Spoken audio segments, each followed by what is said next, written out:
Good morning, Lighthouse! Good morning. Ako na naman na nandito. Sige nga po, tabikin niyo po ang inyong katabi. Sabihin niyo, magandang umaga. Nasasabik ako na marinig ang salita ng Diyos.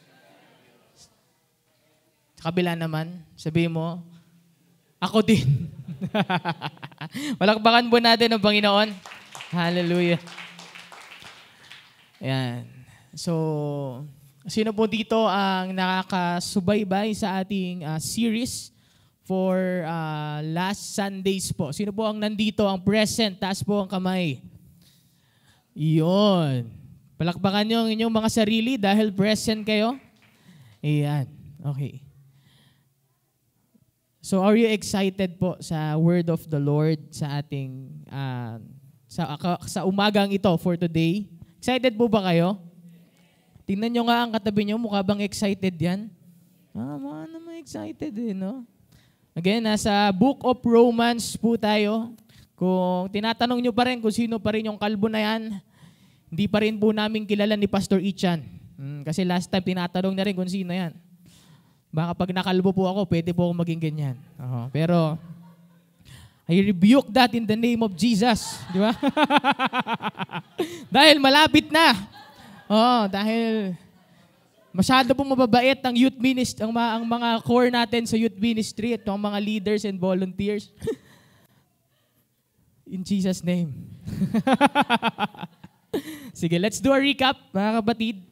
Diba? We are in the book of Romans. Unang-una po, Pastor Toto gave us an introduction to the book of Romans, stating that we are set apart for the gospel. Lunginin mo ang katabi mo, sabihin mo, you are set apart for the gospel. Dingunin mo rin, sabihin mo, ikaw din. Ha? Pastor Toto also preached about the universal reign of sin, explaining that because of sin, we are separated from God and not on good terms with Him. Dahil sa kasalanan, tayo ay pinalayas ng Lord sa Kanyang presensya at tayo ay may hidwaan sa ating Panginoon. Ninginin mo ang katabi mo, may galit ba sa iyan? Ayan. Wala. Amen, amen.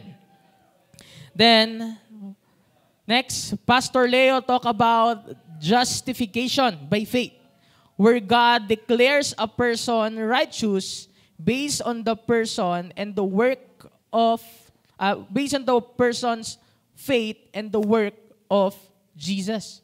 No, na-justified daw tayo by faith na tayo, we are not in good terms with God and we deserve na maparusahan ng Lord at mamatay at mapunta sa impyerno.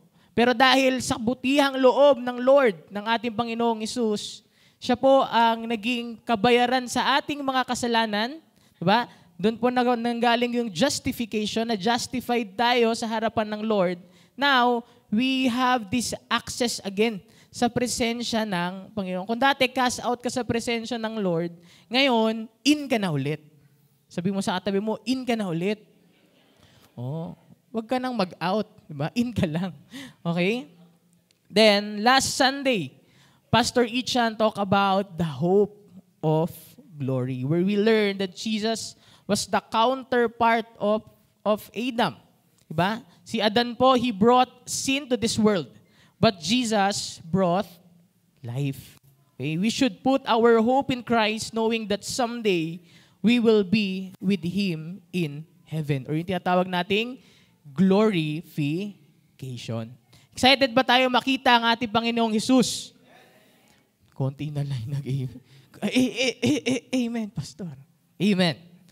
Now, we will talk about freedom from bondage to sin.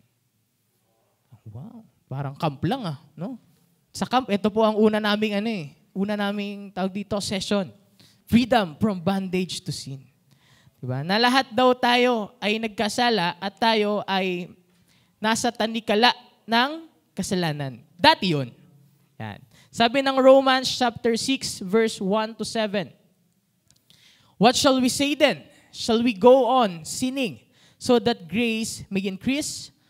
By no means. We are those who have died to sin. How can we live in it any longer? Or don't you know that all of us who were baptized into Christ Jesus were baptized into His death?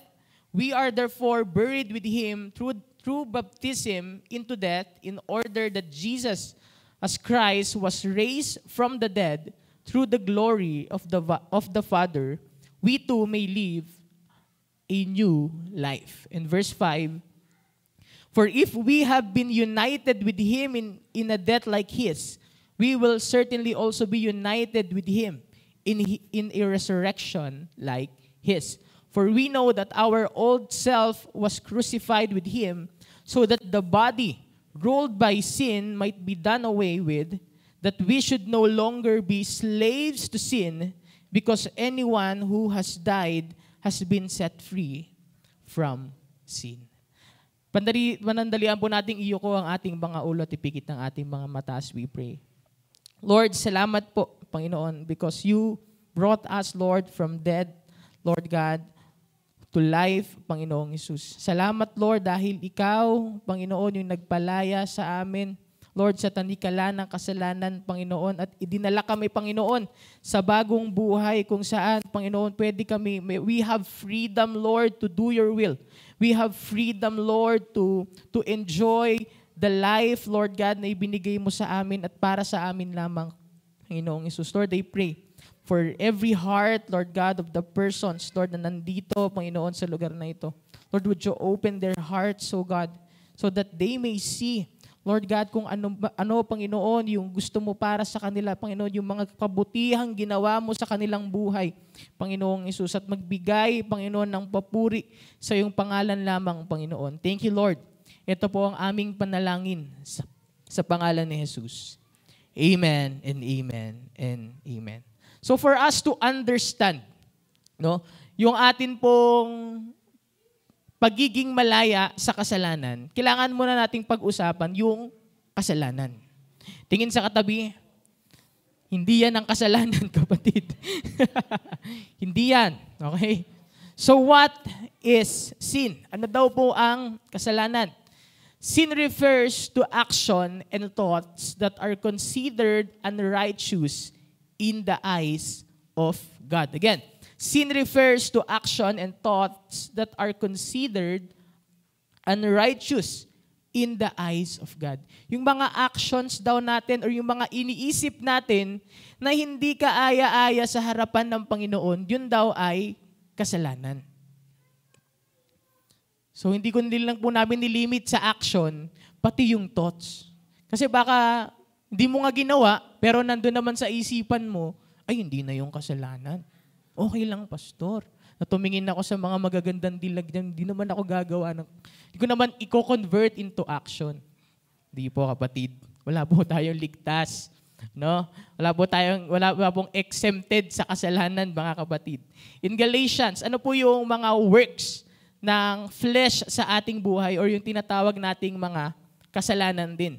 In Galatians chapter 5 verse 19 to 21, sabi diyan, the acts of the flesh are obvious: sexual immorality, impurity and debauchery, idolatry and witchcraft, hatred, discord, jealousy, fits of rage, selfish ambition, dissensions, factions, and envy, drunkenness, orgies, and the like.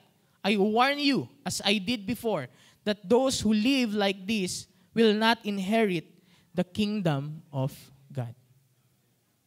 Kita niyo po kung ano yung mga kasalanan, specific na po, yung sinabi ni Paul sa atin kung ano yung mga kasalanan na dapat po nating iwasan. At napakarami pa po. Pag binasa po natin ang Bible, mas lalo nating maiintindihan kung ano yung mga kasalanan na meron ang isang tao. So, nakita natin kung ano yung kasalanan. Ngayon, ano naman yung dala ng kasalanan sa ating mga buhay? What has sin brought to humanity? Nagkasala ako, pastor. Ano naman? May ganun pa. Ano naman, pastor? Nagkasala ako. Diba? May dulot yun, kapatid. Di ba? May dulot yun, yung paggawa mo ng kasalanan. It brought us punishment. Dahil ikaw ay nakagawa ng kasalanan, meron kang parusa. Tingin sa katabi, may parusa ka. Sabihin mo, may parusa ka. Ha? Dahil lahat daw tayo may kasalanan, lahat tayo ay paparusahan. Sabi dito, ito po yung mga parusa na meron tayo. But we have been separated from the presence of God. In Isaiah chapter 59 verse 1 to 2, surely the arm of the Lord is not too short to save, nor his ear too dull to hear. But your iniquities have separated you from your God. Your sins have hidden his face from you so that he will not hear. Kaya pala, pastor, pag nung pakasalanan ako, pray ako ng pray kay Lord, pero parang walang nangyayari. Hindi sinasagot na Lord yung mga panalangin ko. No, we are separated because of sin. Yan ang isa sa mga punishment na meron tayo. Isa pa is hardships in our lives. It is referring to Adam, nung siya po ay nagkasala sa Garden of Eden. To Adam, sabi ng Lord, He said, because you listened to your wife and ate fruit from the tree about which I commanded you, you must not eat from it. Cursed is the ground because of you. Through painful toil, you will eat food from it all the days of your life. It will produce thorns and thistles for you, and you will eat the plants of the field. By the sweat of your brow, you will eat your food, until you return to the ground, since from it you were taken, for dust you are, and to dust you will return. Ang hirap po ng buhay ngayon, kapatid. Ang taas ng inflation. Tumaas na yung sahod ni Pastor Josh, pero parang ganun pa rin eh.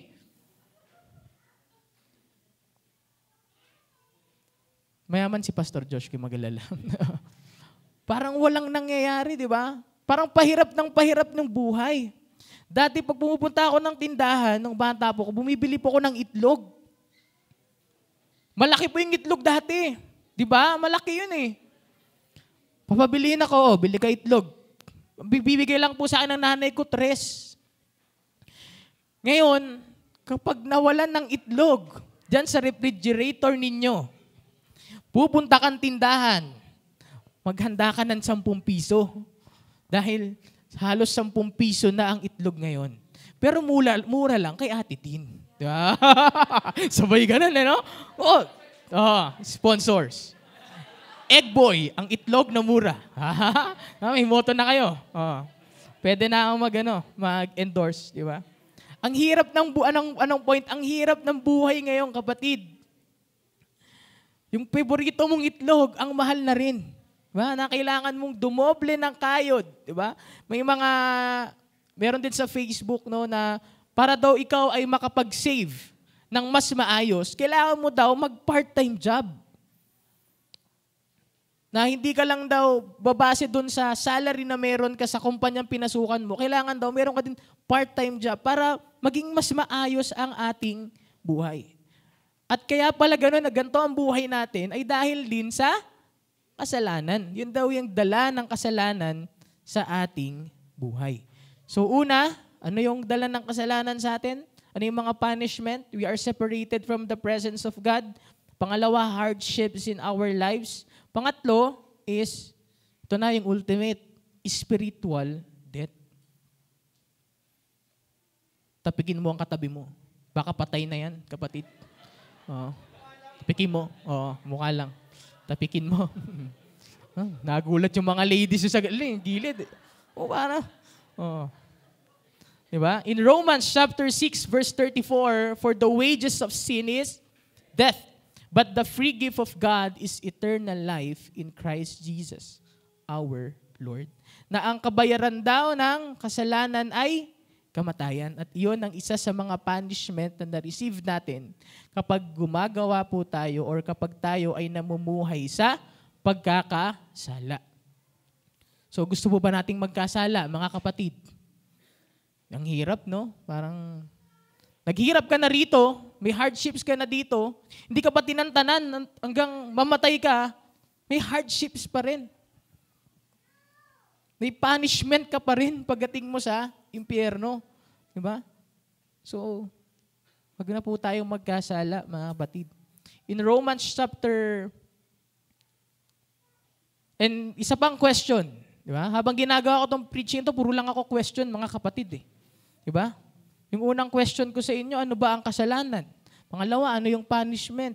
Ano yung dala ng kasalanan, yung mga punishment? Pangatlo, am I a sinner? Makasalanan ba ako?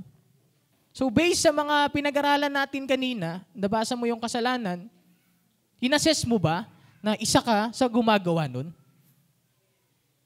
Makasalanan ba ako?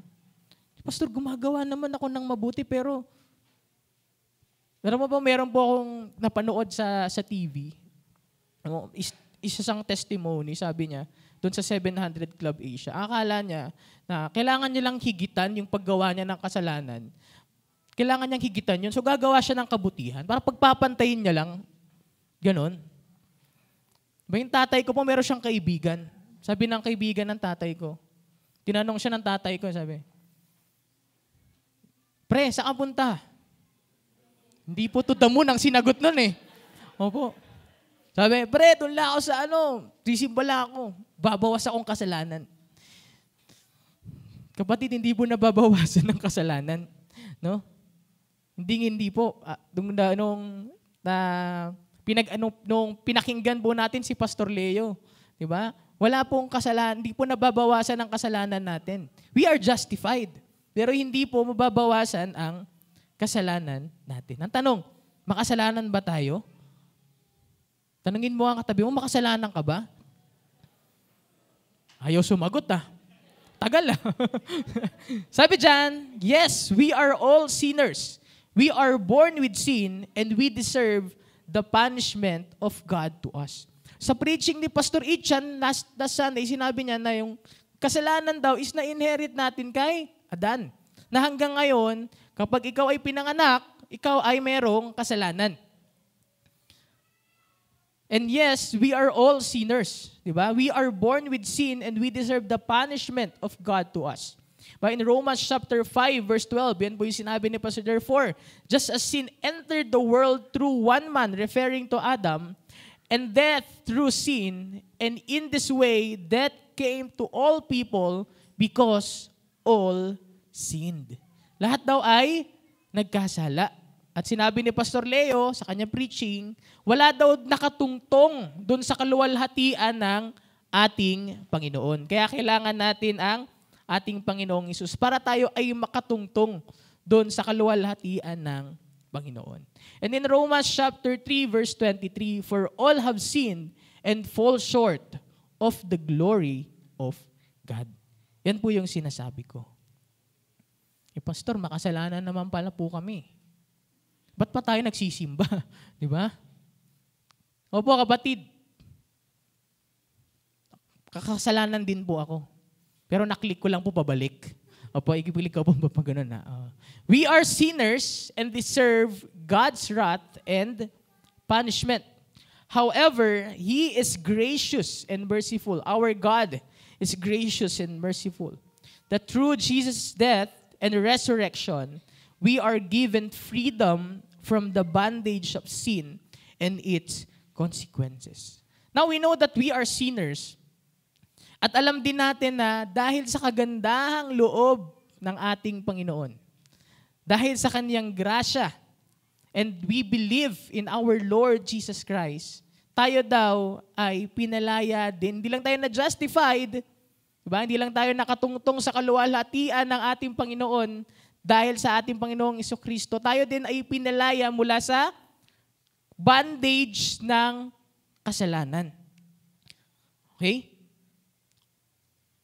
At yung consequences. So yung kaninang punishment na sinabi ko sa inyo, na kapag tinanggap mo ang Panginoong Jesus, canceled na yun.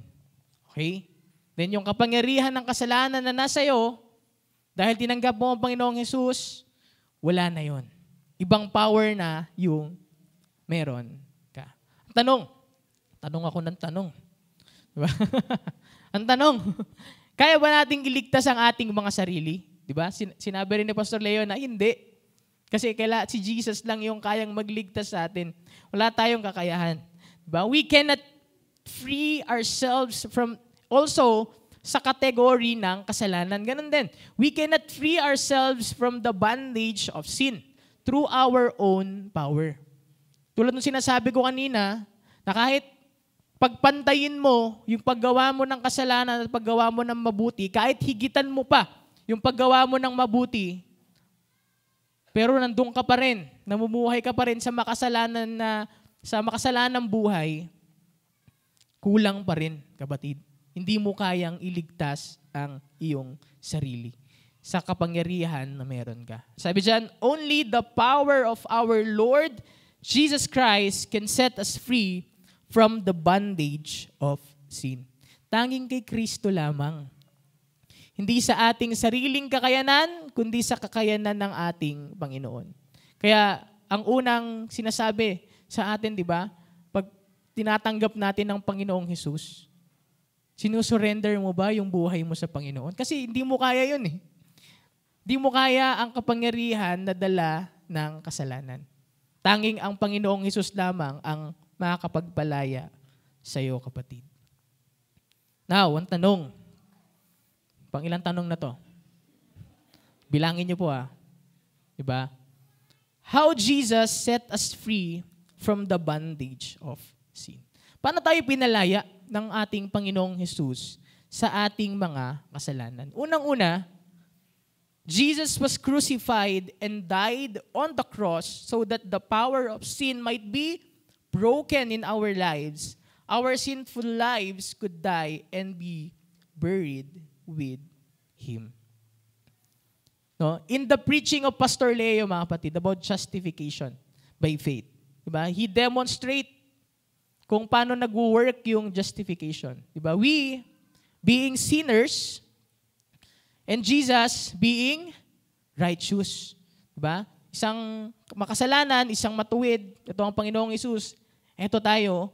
We deserve the wrath and the punishment of God, and Jesus deserves the favor of God. Dahil ikaw makasalanan ka, ang deserve mo ay punishment. Ang deserve mo yung wrath ng Diyos. At ang Panginoong Hesus, deserve niya yung favor ng Lord dahil siya ay matuwid. Dahil yun ang sinasabi sa Biblia, kung sino man ang matuwid, nasa kanya ang favor ng Lord. Lahat nga po tayo nagkasala. So, lahat tayo ay nandito. Diba? We are sinners. But, because of the mercy and the grace of our Lord Jesus Christ, Jesus takes our position by laying His life on the cross, that we, being sinners, na tayong makasalanan, we become righteous in front of God. And yung ating Panginoong Hesus, siya naman po dahil sa kanyang pagpapakpako sa krus, siya ang nagpalit lang tayo ng position. Siya na po ang naging makasalanan. At dahil sa kanyang pagpapako sa krus, yung kasalanan na yon ay nawalan ng kapangyarihan. In Romans chapter 6, ulitin ko po, chapter 6 verse 23, for the wages of sin is death, but the gift of God is the eternal life in Christ Jesus our Lord. Now we have the favor. We are now righteous in front of God. Now, yung connection natin kay Lord, yung presensya ng Lord, connected na ulit tayo. Ang hirap po na walang wifi ngayon, no? Kapag ikaw nawalan ng wifi ngayon, wala ka na rin connection sa mundo. Wala ka ng connection sa mga friends mo, sa kung sino-sino, di ba? Dati, nung bata ka, wala namang mga cellphone. Ako po, nagka-touching ako nung bata ako. Alam niyo po yun? Yung may tingga. Yun lang po yung bonding namin. After nun, wala na. Napakahirap po na wala sa presensya ng ating Panginoon. Walang direksyon ng buhay mo. Puro pasakit yung nararamdaman mo. You're trying to build your life, but the enemy will always crush mga kapatid, yung buhay na try mong i-live out dahil wala sa iyo ang presensya ng Panginoon. But wait, there's more, di ba? Hindi lang pala yun ang ginawa ng Lord sa atin, no? Hindi lang tayo nagpalit ng posisyon, hindi lang niya tayo ginawang righteous sa harapan ng ating Diyos Ama. Hindi na lang tayo kinonekta sa presensya ng ating Diyos Ama. Meron pa. Sino dito nagsasamgyup? Nagbobuffet. Diba? Kapag ikaw ang nagsamgyup, anong una mong hinahanap? Yung cheese. Diba? Nasaan ang cheese? Kasi yun ang kailangan mauna. Pag wala ang cheese, hindi kumpleto ang samgyup. But wait, there's more. No? When Jesus laid down His life on the cross, we have gained full access to the grace of God. Buong-buong access sa grasya ng Lord. Diba? Hindi ka lang naging righteous, hindi ka lang naging connected sa presensya ng Lord. Meron pa, kapatid. Diba? Meron pa. At ito po yung ating bondage, ay yung ating freedom from bondage to sin. When Jesus laid down His life on the cross, we have gained full access to the grace of God. Hindi ka lang basta declared na righteous and favored by God, you are now also free from the bondage of sin. Sabi mo sa katabi mo, malaya ka na. Nung namatay si Kristo, nung crucify si Kristo sa krus, at namatay ang ating Panginoong Hesus, malaya ka na sa kasalanan. Romans chapter 6, verse 6 to 7, we know that our old sinful selves were crucified with Christ, so that sin might lose its power in our lives. We are no longer slaves to sin, for when we died with Christ, we were set free from the power of sin. Malinaw na sinasabi ni Apostol Paul in Romans chapter 6, verse 6 to 7. Nakasama po nating yung ating old self, yung makasalanan nating buhay, ay kasama ding napako sa krus, kasama ng ating Panginoong Hesus, at kasama ding inilibing. So yung dating ikaw na makasalanan, wala na yun. Sabi mo sa katabi mo, wala na yun. Kaso, yung iba sa atin, tinatry hukayin. Wag na, kapatid. Di ba? Wag mo nang hukayin. No, nakasabay ng pagkamatay ni Jesus sa krus, kasabay din na pawalang bisa ang kapangyarihan ng kasalanan sa ating mga buhay. Na sa pagkalibing ng ating Panginoong Hesus, now our sinful nature, yung buhay nating makasalanan ay kasama rin ni Jesus sa kanyang pagkalibing. So we are no longer under sin's control. Wala tayo sa control ng kasalanan. I think nung Friday, nag-usap kami, gagawa kami preaching ni Pastor Darius. Nakalimutan ko din kakatanong no? Oh, tanong kasi ako ng tanong ni Pastor Darius. Kausap ko si Joseph. So sabi ko kay Joseph, ano bang ginagawa mo dati nung makasalanan ka? Ano Pastor Bray ganito ko Pastor Bray ano Pastor Bray? Sabi ko, grabe yun Oh. Buti na lang wala si Joseph dito, di ba? Ganito ko Pastor Bray ganito ko dati. Ha? Sabi ko, buti na lang pinalaya to ni Lord sa kasalanan. Sabi ko, di ba? Buti na lang wala na yung control ng kasalanan sa kanya kasi sobra din yung pinagdaanan ng taong yun. Kita niyo po yung malaking tao diyan may tattoo. Huwag po kayo matakot doon. Kasi pinilaya na ng Panginoon yun. So yun, napakaganda po ng story niya. So mamaya may story din. No? Ang isa sa ating mga jaguar dito. Huwag lang siyang matakot. Siyang kakabahan. Diba? Ngayon, yung control ng kasalanan sa atin, nung namatay ang ating Panginoong, na-crucify ang ating Panginoong Hesus sa krus ng Kalbaryo, at siya ay inilibing. Ngayon, yung control ng kasalanan sa atin ay nawala na. Wala na ring bisa. Wala na yung power, wala na yung control. No? Ganun na yung nangyari sa atin. At yun yung point number 1. No? Again, sin has no control over you because Jesus has set you free. Sabi mo, pinalaya ka na ni Kristo. Pinalaya ka na pala ni Kristo eh. Di ba? Pinalaya ka na ni Kristo. Again, He was crucified and died on the cross so that the power of sin might be broken in our lives. Our sinful lives could die and be buried with Him. Pangalawang bagay, how Jesus set us free from the bondage of sin. Jesus rose from the dead and conquered the grave, demonstrating His victory over sin. This victory enables us to be brought back to life with Him and receive a new life. Pag nagagawa po kayo ng preaching, pahaba ng pahaba yung point. Tinatry ko pong iklian. Pero, yan na po yung pinakamaikli. No? Jesus rose from the dead and conquered. Naging victorious po ang ating Hindi lang siya namatay. Nakasabay ng kasalanan natin, yung makasalanang buhay natin, namatay din si Kristo. Kapag hanggang doon lang ang story, hindi pa rin tayo victorious. Kulang, kapatid. Kaya sinabi dyan, Jesus rose from the dead and conquered the grave, demonstrating His victory over sin. This victory, yung victory na meron tayo, it enables us to be brought back to life with Him and receive a new life. Ang tanong, may tanong na naman, Pastor. Ngayon na wala na akong buhay, Pastor, kasi sinabi mo, wala na eh. Di ba? Yung makasalanang buhay ko, wala na. Sabi mo, inilibing na yung kasama ni Kristo. Anong buhay na yung meron ako? Ngayon, na ang Panginoong Yesus, He is victorious. Diba? Na-conquer niya ang grave. Na-conquer niya ang kasalanan. And He was raised from the dead. Nakasabay ng kanyang pagka-raise, mga kapatid, meron ka ding panibagong buhay. Sabi mo sa katabi mo, mayroon kang bagong buhay. Sino dito gusto ng bago? Lahat tayo gusto ng bago. Bagong kotse, bagong bahay, bagong bag. Pero sino dito yung handang mag-receive ng bagong buhay na galing kay Kristo?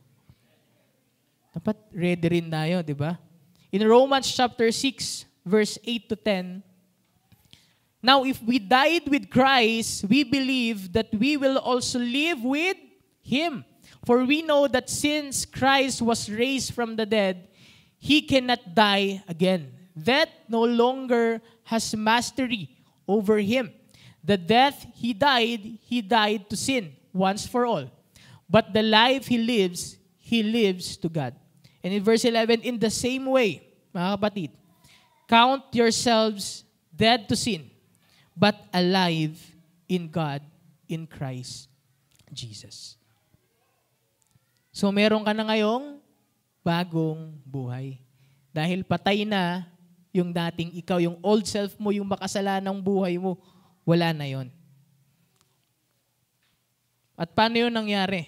Through the works of our Lord Jesus Christ. Now that my sinful life is gone, what life do I have right now?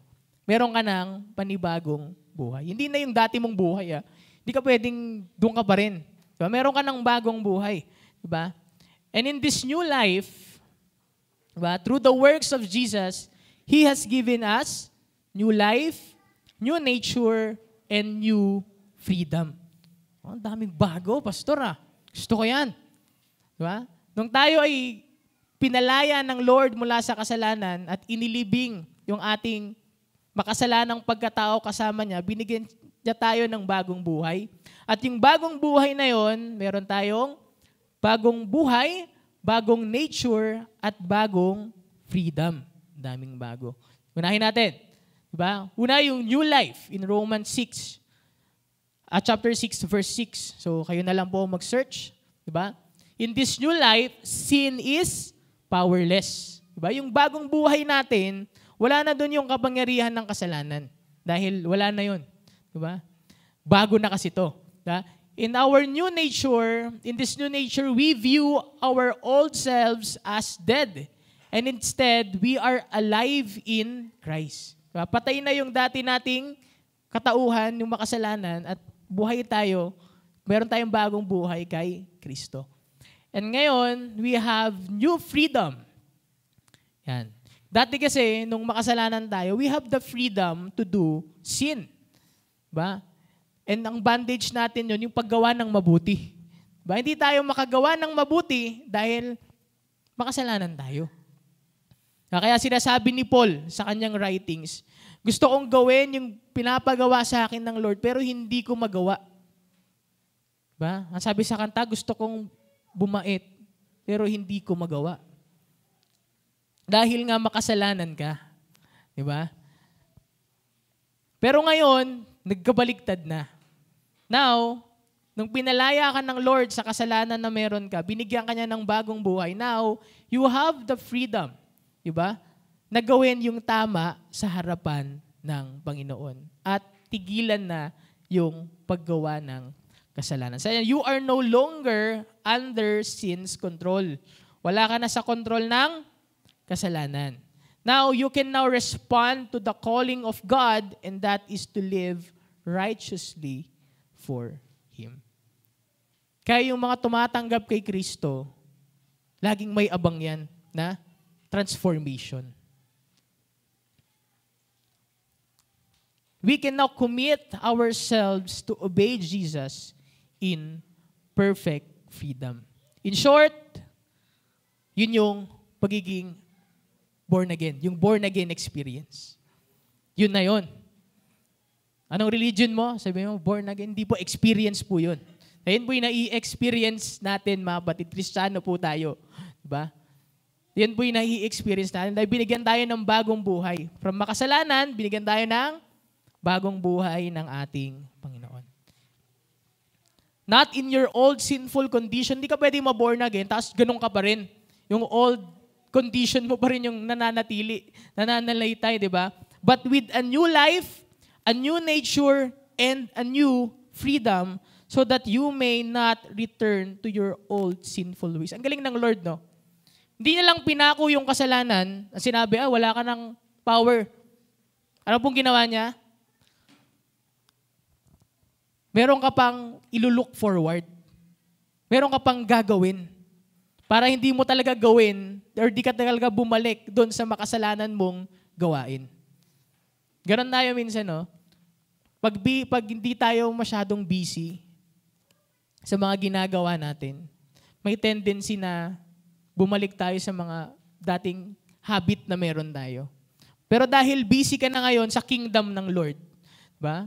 Dati, nandito ka, ba? Nagsimba ka, praise and worship lang ang meron, tas uuwi ka na, tas napasali ka sa ladies ministry. Diba? Nakapasali ka sa ladies ministry, ay may Bible study pala to every Wednesday. So ikaw, punta ka ngayon ng Wednesday, ay may event pala to, sasayaw kami. Diba? Sasayaw kami sa ladies. Di pa ako marunong sumayaw, ladies po yun.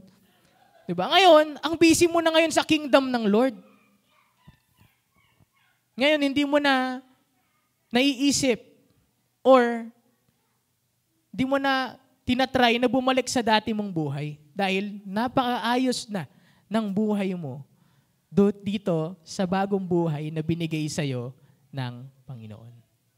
Amen? Now, I will call Ian, mga kapatid, para magbigay ng testimony sa atin dito sa harapan. Yan. Etong taong po ito, makulit po ito nung nakilala ko. So siya na lang po magkikwento. No, he is part of the youth leaders now. No, nakilala ko siya noong 2019. 19 ba?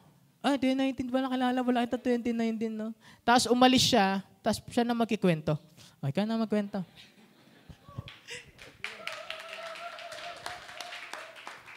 Hello. Magandang umaga po sa lahat. Ako nga po pala si Ian Dave Icasa, taga Mambog. Dito lang po, malapit lang sa church. Bago ko po nakilala si Lord, isa po akong superhero eh. Dahil yun, lumilipad po ako. Lumilipad. Alam niyo po ba yung lumilipad? Hindi po literal na lumilipad, yung isip lang. Kasi, maaga pong napasama sa mga illegal na gawain. Bata pa lang po ako dahil sa environment po na pinaglalagyan po ng pamilya ko. Sa squatter house po kami nakatira. Sa lugar na yon, ano po, easy access lang po yung mga bisyo. Marami pong bisyo doon na nakikita ko.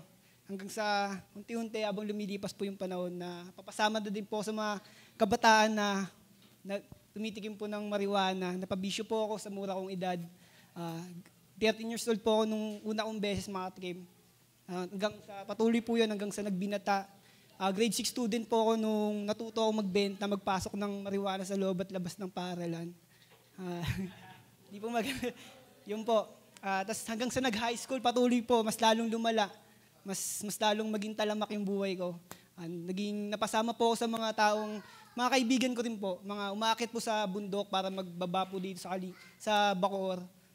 Bago po, yun po, napasama po ako doon na nag-aakit po sila bago po ikakalat po dito sa Bacoor. Hanggang sa naging kabilang na po ako sa grupo na yon. Ayan po, diyan po yung kaibigan kasi. Di ba? Siya po yung magpapatunay na, ayun po kasi kasama, ka-childhood ko po yan. Kabisyuhan ko po yan.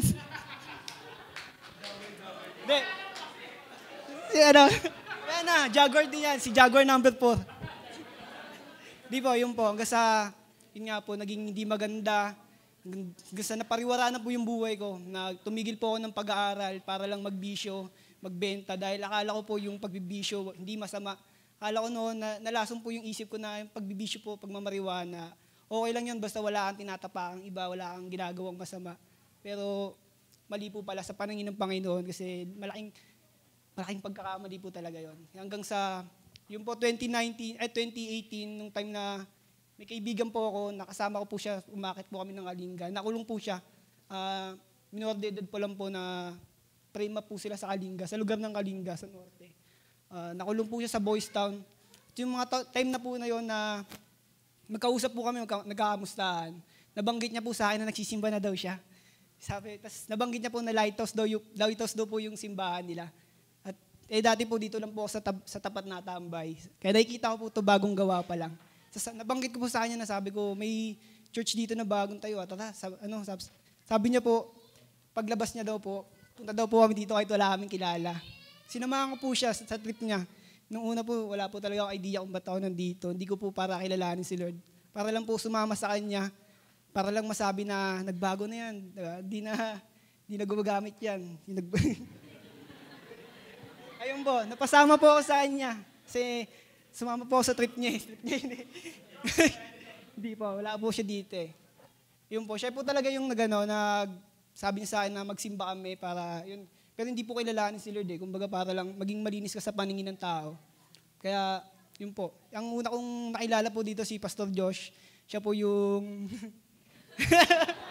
siya po yung yung...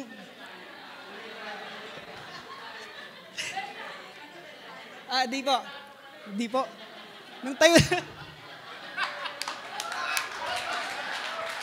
Di po.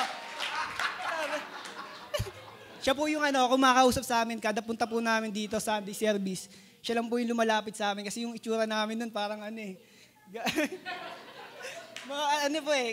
adik-adik. Si Pastor Josh po yung unang lumalapit sa amin, kinakamusta kami.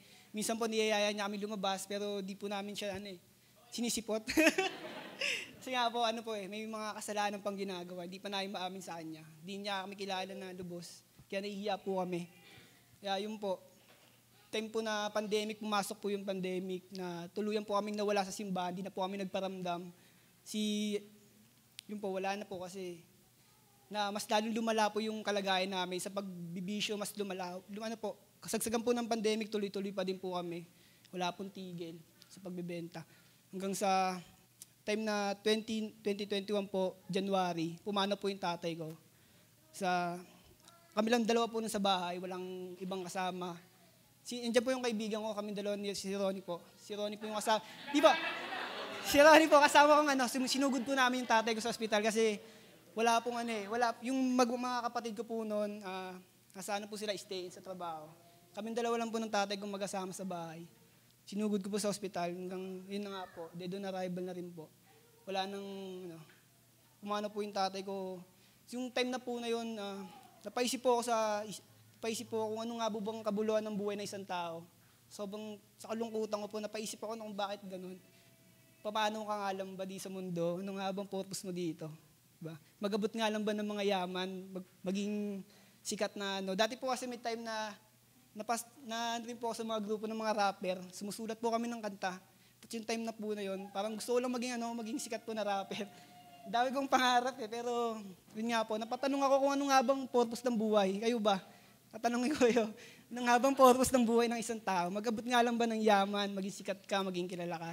Pero po, nag-research po ako, nakita po ako ng sagot doon. Sabi doon, noong una hindi ko rin maintindihan pero sabi doon, ang purpose ng isang tao maglingkod sa Panginoon. Hindi ko po agad naunawaan. Nagbasa po ako ng Biblia. Minsan po trip-trip lang kasi sabog po ako nagbabasa.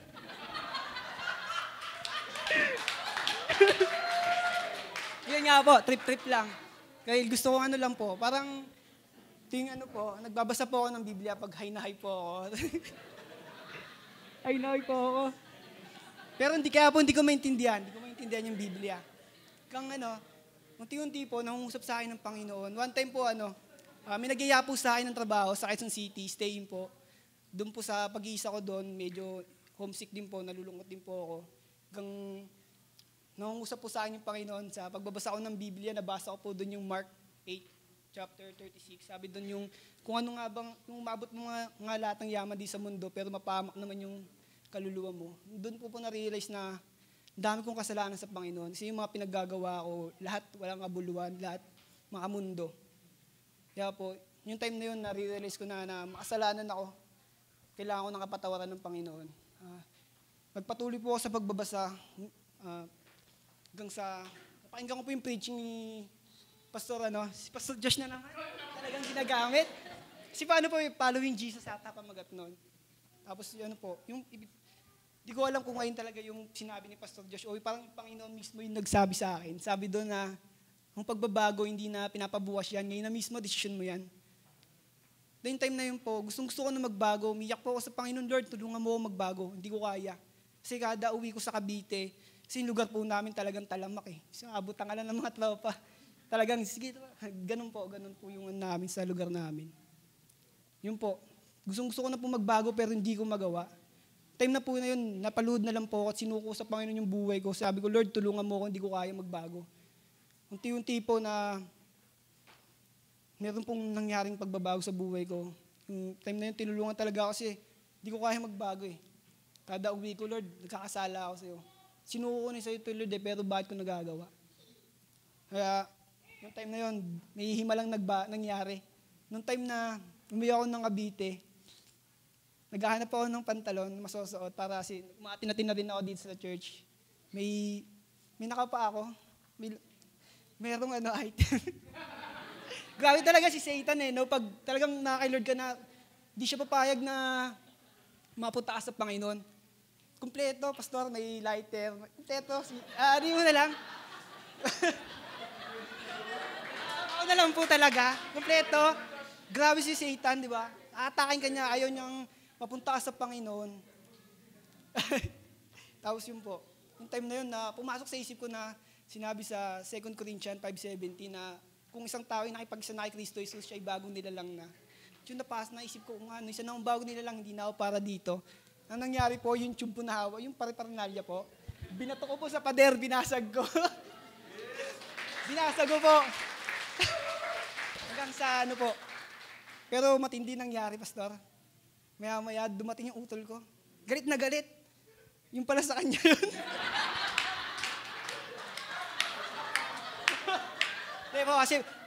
Kasi, tatlo po kayo magkapatid, bunso po ako. Tapos lahat po nang yun, mga malaloko po May mga bisyo rin po lahat kami. Kaya konsumisyon sa magulang.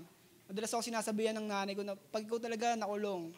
Pero hindi ko po iniintindihan Masaya po ako sa ginagawa ko. Akala ko wala talagang kasalanan. Yun po. Unti-unti, nabuborn again po ako. Naalala ko po sila Pastor Josh na nag-chat sa akin doon. Si Pastor Dayan po, na lagi nagsisend sa akin ng link na hindi ko pinapanood pag may FB Live. Hindi ko po pinapanood. Tapos, yun po, chinat ko si Pastor Day, kinamusta ko. Nag-uusap kami, ang dami ko sa kanyang tanong. Minsan, sobrang haba ng chat ko. Siguro tinatabad na si Pastor mag-chat sa akin. Kasi sinabi niya sa akin na mag-Bible study, tawagan kita. Tinawagan po ako ni Pastor Dayan. Hanggang sa nagpatuloy po, gabi-gabi po kami nagba-Bible study. Nagagalit po si Ate Del kasi akala ni Ate Del, meron po siyang kausap na babae. Pero hindi.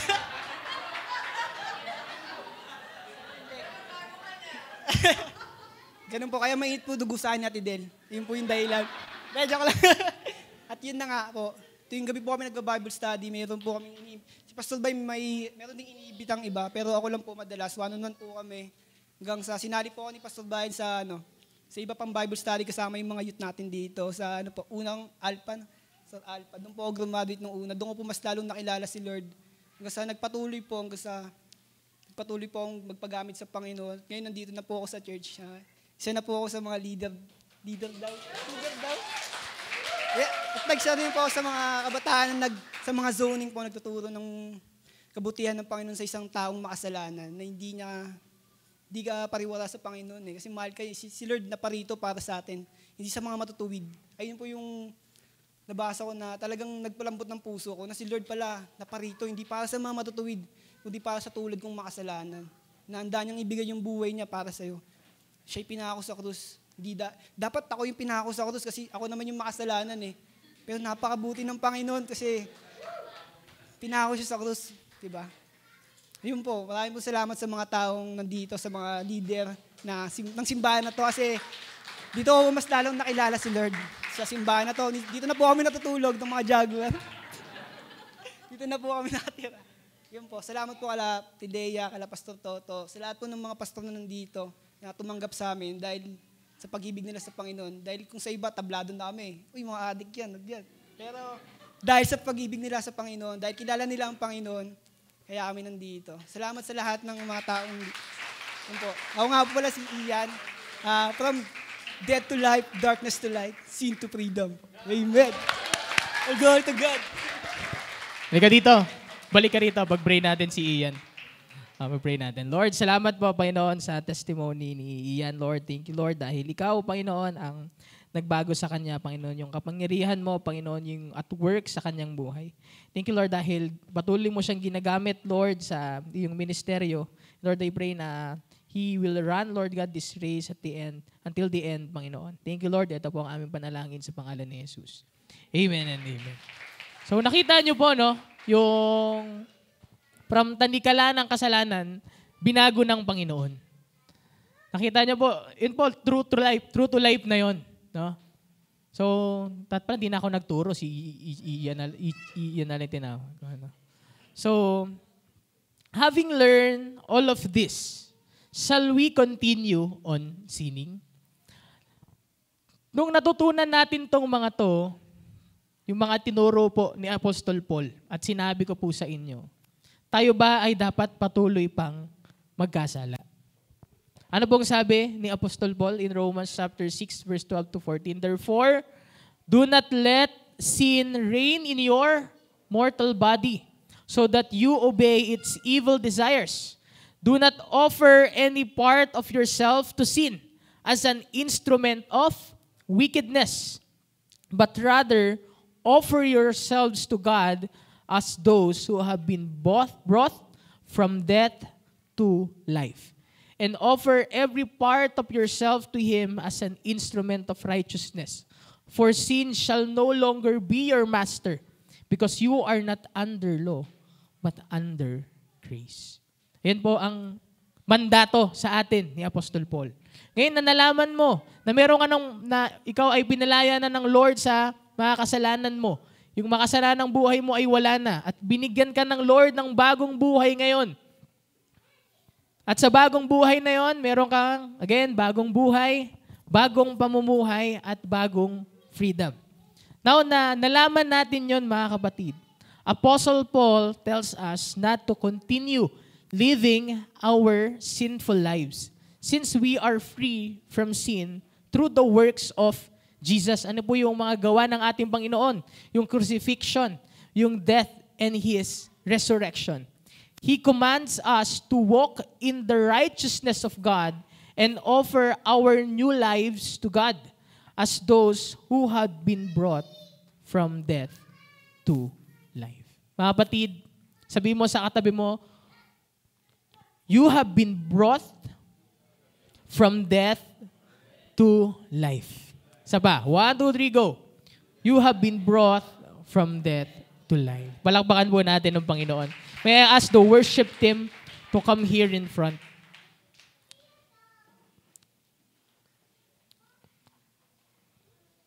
Now, if you are here today, mga kapatid, pwede po ba tayong tumayo?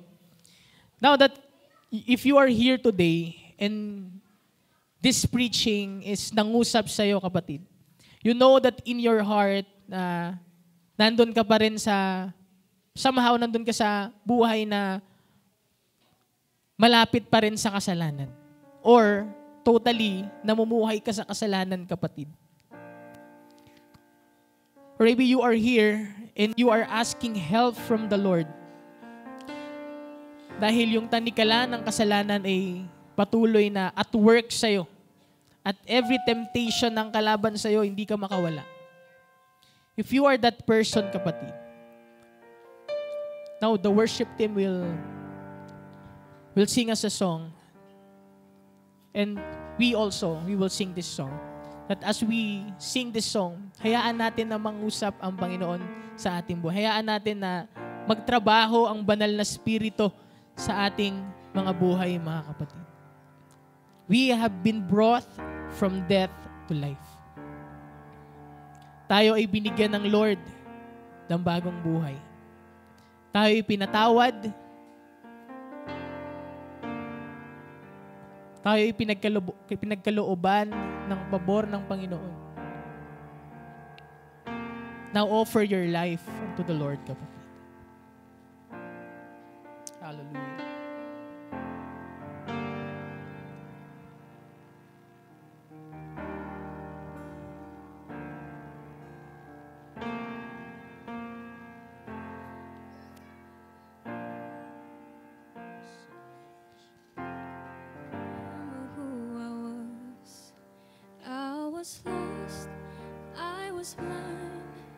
I was running out of time. Sin separating, the breach was far too wide. But from the far side of the chasm, you held me in your side. So you made a way across the great divide, left behind heaven's throne to build it here inside. And there at the cross, you paid the debt I owe, broke my chains, freed my soul. For the first time I had hope. Thank you, Jesus, for the blood of life. Thank you, Jesus, that has washed me white. And thank you, Jesus, you have saved my life. Brought me from the darkness into glorious light.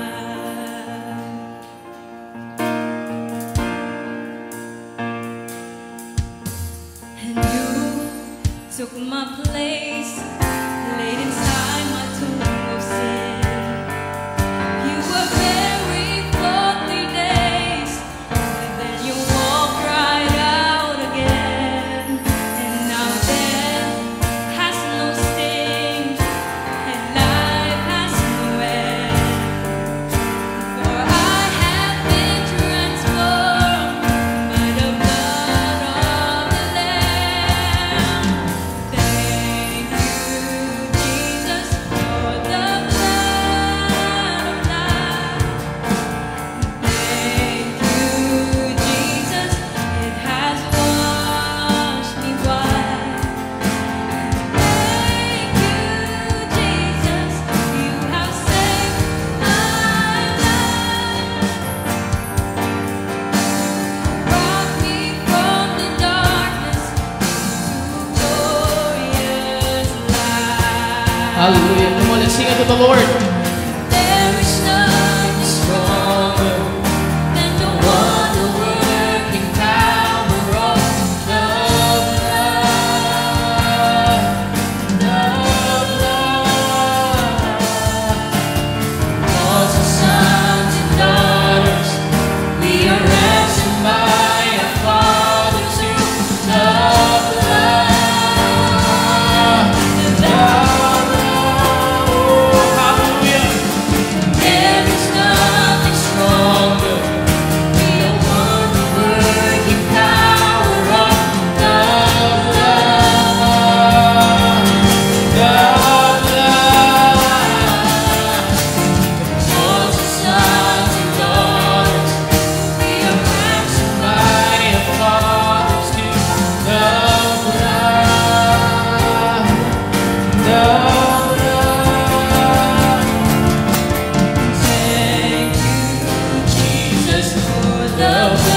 Now, if you are here today, and talagang kumilos, kapatid, yung word ng Lord sa buhay mo.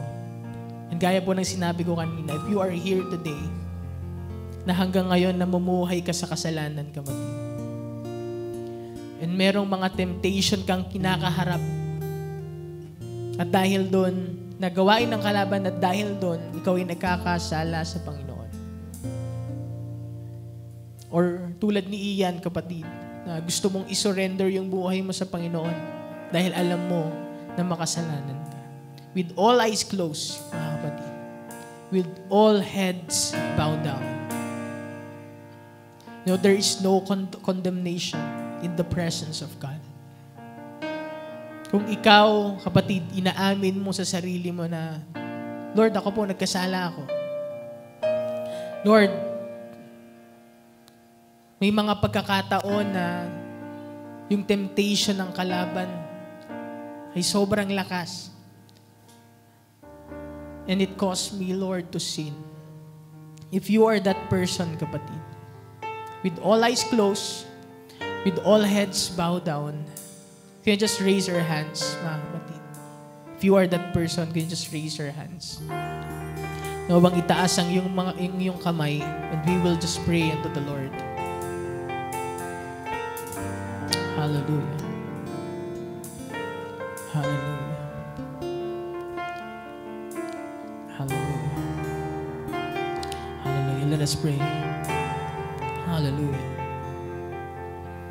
Lord, we are grateful, Panginoon, yung ginawa, Panginoon, sa krus ng Kalbaryo.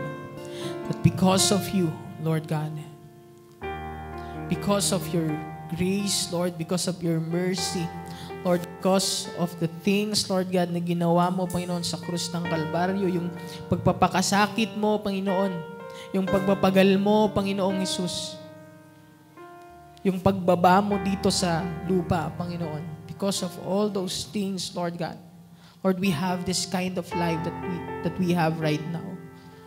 Lord, we can enjoy, Lord God, the presence of God. Panginoon, we can enjoy, Lord God, this new life, Panginoon, na galing sa'yo. And Lord, we will never, Lord God, look back, Panginoon, doon sa dating kami, Panginoon, na makasalanan. Sa dating kami, Panginoon, na nabubuhay, Panginoon, sa kasalanan. But Lord, we will continue, Lord, to pursue, Lord God, your presence, your righteousness, your holiness, Lord God, in our lives, Panginoon. Na sa tuwing gagawa, Panginoon, yung kalaban, Lord, na para matempt kami at gumawa ng kasalanan, Panginoon, we will continue to look at the cross. And we will remember, Lord, kung ano yung kamangha-manghang ginawa mo doon sa krus ng Kalbaryo. And Lord, we will walk away, Lord God, sa gawain ng kalaban, Lord, and we will just continue, Lord, to pursue, Lord God, your presence, your righteousness, your holiness, O Lord. Salamat, Lord, dahil kami ay iniligtas mo, Panginoong Hesus. That without you, Lord God, hindi po namin kayang iligtas yung aming mga sarili. But because, Lord God, of you, because of your power, because you have resurrected, Lord God, from the dead, Lord, we have this victory over sin. We have this victory, Panginoon, na aming pinanghahawakan, Panginoon, ngayong sa aming mga buhay. Salamat po, Panginoon. We will continue, Lord, to say our thank you unto you. We will continue, Lord, to glorify and exalt your name on high, O Lord. Maraming salamat po. Ikaw nga po ang aming pinupuri, pinasasalamatan at sinasamba, Panginoon, sa pangalan ni Jesus.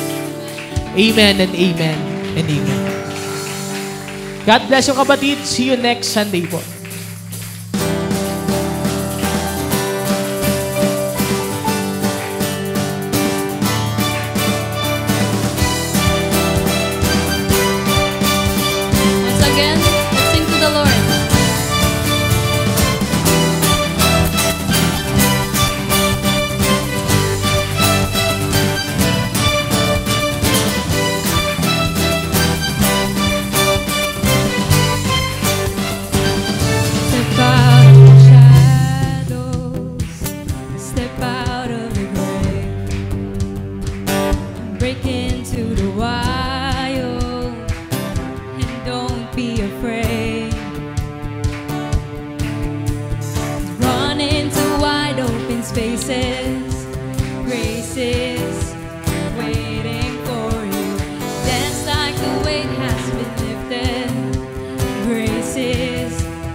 Where the Spirit of the Lord is, there is freedom, there is freedom. Come out of the dark, just as you are, into the fullness of His love. For the Spirit is here, let there be freedom. Let there be freedom.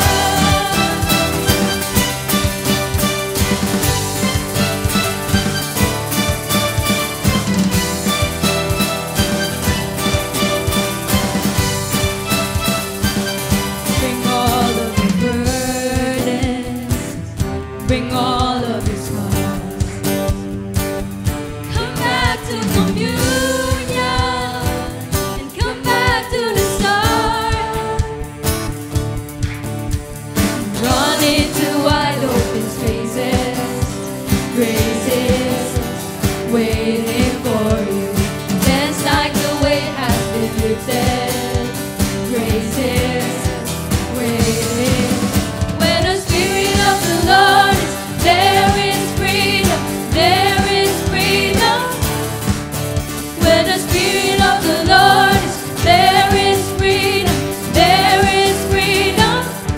Come out of the dark, just as you are, into the fullness of His love. For the Spirit is here, let there be freedom. Let there be freedom.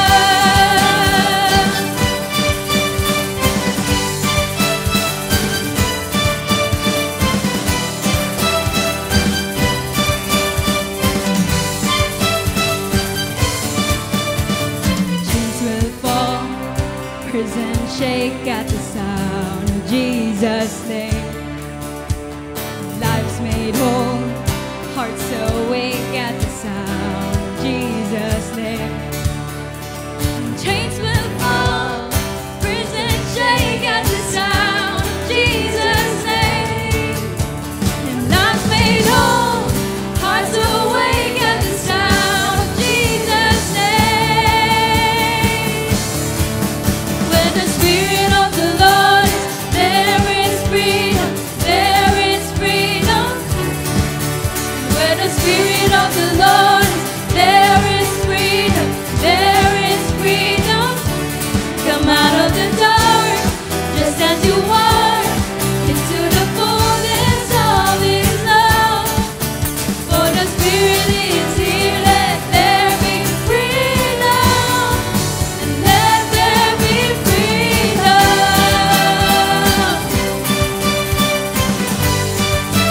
Let there be freedom.